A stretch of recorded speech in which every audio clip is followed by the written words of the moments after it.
We're all at home this week in Kyiv, and Jim Brooke from the Ukraine Business News is joining us also from his home. Thanks for joining us, Jim. Thank you, Carrie. Ukraine's economy was already in a poor condition when COVID-19 reached the country. The quarantine is going to slow down and stop a lot of the business growth that we've seen in the past few months.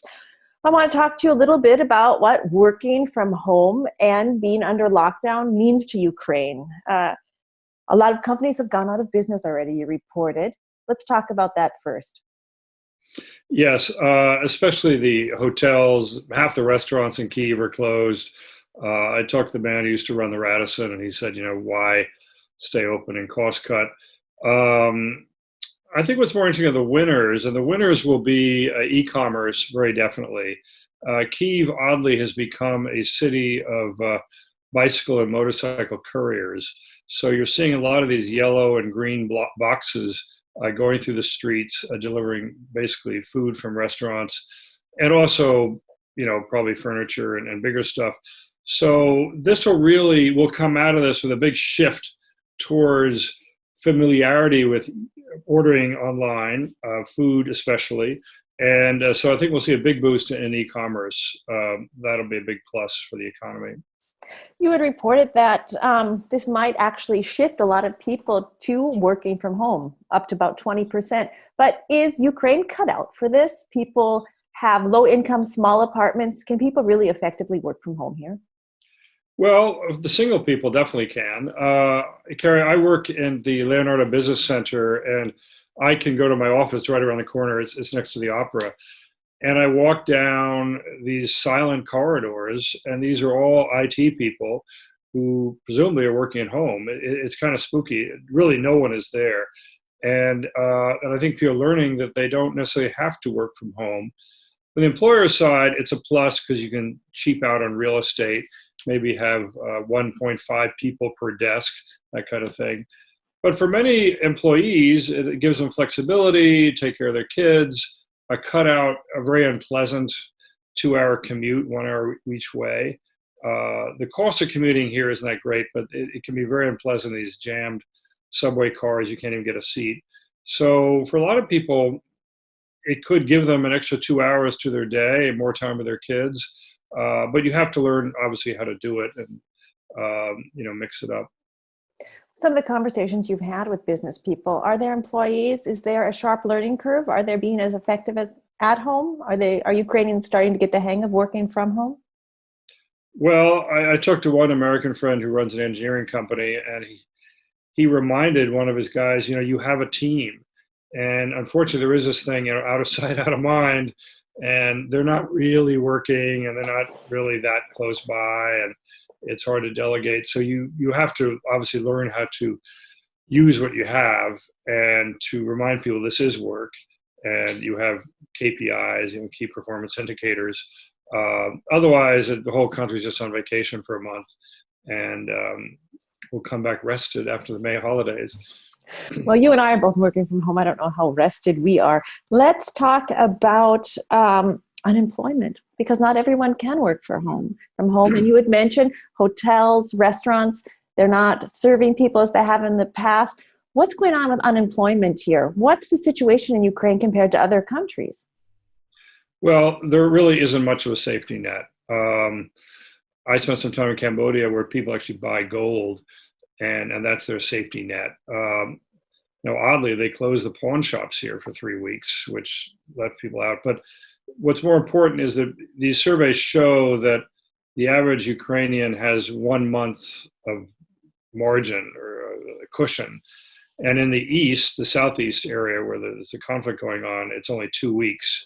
So a lot of people are really on the edge. Now, maybe they can pawn something, maybe they can borrow, but they really need to get back to work. And I think the government is increasingly aware of that and trying to sort of phase in certain industries. I mean, they banned in a country that, 40% of exports are food. This is a farming country, and people in Kyiv would sometimes pretend that's not true. They actually shut down the sale of feed, seed, fertilizers, pesticides, just as the spring sowing season is starting.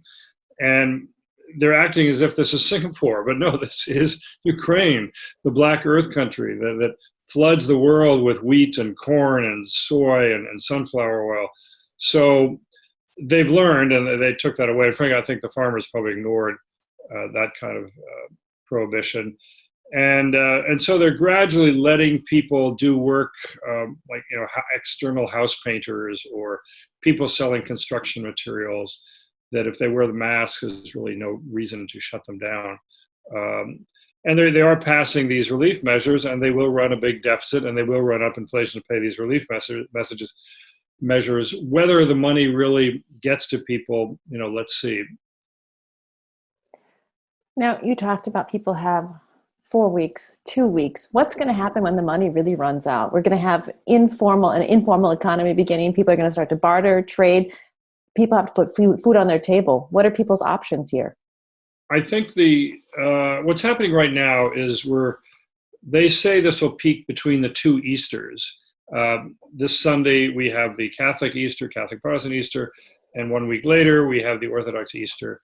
And so they're very worried, frankly, that people go to church, not because they're anti-religious, they just don't want to have people cheek by jowl jamming into churches. And so they want to get over that hump, the two Easters. And then I think they'll increasingly ease up and let people, offices reopen, this sort of thing. Restaurants are going to be tough. Entertainment venues like bars, concerts, it's tough. There are 150,000 restaurant workers out of work. And I think they're realizing that maybe it wasn't too smart to encourage every Ukrainian to come home. I mean, why? Why not just stay where you are unless you're out of work? And Poland is getting desperate because they really need the Ukrainian workers. So they said, we'll have an amnesty on visa overstays. We'll give you free testing for Corona. We'll give you free treatment in the hospitals for Corona. I mean, they really are tailoring a package to keep the Ukrainians they have and to bring more back. And the Polish Construction Union and the Polish Farmers Union have specifically leaned on the government saying, we need the Ukrainians back to keep going. So, reality is penetrating the leaders. Well, we've talked about getting food on the table. Now let's take it up a couple more levels to parliament, politics. We just saw that two of the main criteria for the IMF, the International Monetary Fund, to give that huge loan to Ukraine passed last week. Some people say the Ukrainians, their hand was somewhat forced because they were considering trying to go without IMF support. Could it also be seen the other way around, that even though the nearly 6,000 amendments, the so-called anti-Hromadske bill, have been put on the table, that the IMF's hand's going to be forced a little bit because it'll be really hard to say no to Ukraine right now when they need this support for the economy? I think the IMF can say no to Ukraine. I think Ukraine has a sort of iffy track record of meeting IMF obligations. And I think that's one reason why the government is working very hard to make this happen. And the land law passed, the new budget will pass. And, we'll see about the so-called anti-Hromadske law. I think that is a deal breaker. And I think the president knows that. It's very interesting that he did have a working coalition with the former President Poroshenko's pro-Western party, and that was an informal coalition, but that's a good sign. I think it also means that he will probably stop prosecuting and interrogating the former president. So, but I think it's either me or the deluge. I mean, if they do not go with the IMF, there will be a default. Inflation will go out of control. Ukraine will be sort of in the category of Argentina, Venezuela, kind of an outlying, unattractive place for investors, which was a real turnaround than just 6 weeks ago. I mean, the end of February, everything looked great. All the macroeconomics, low inflation, low debt to GDP, 3% growth. Things look great. And You're right. then Okay. And the world was a different place 6 weeks ago. Usually, when the IMF decides to give someone a loan, it's a sign for other investors to come in. Now, with yeah, COVID, even if Ukraine gets the IMF loan, international investors aren't really going to feel that certain anymore coming to Ukraine, are they? yeah. I think the IMF says $81 billion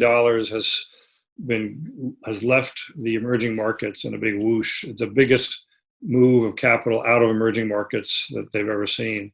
$81 billion. So it is a different world. And on one hand, the IMF gives a desperately needed internationally recognized seal of approval.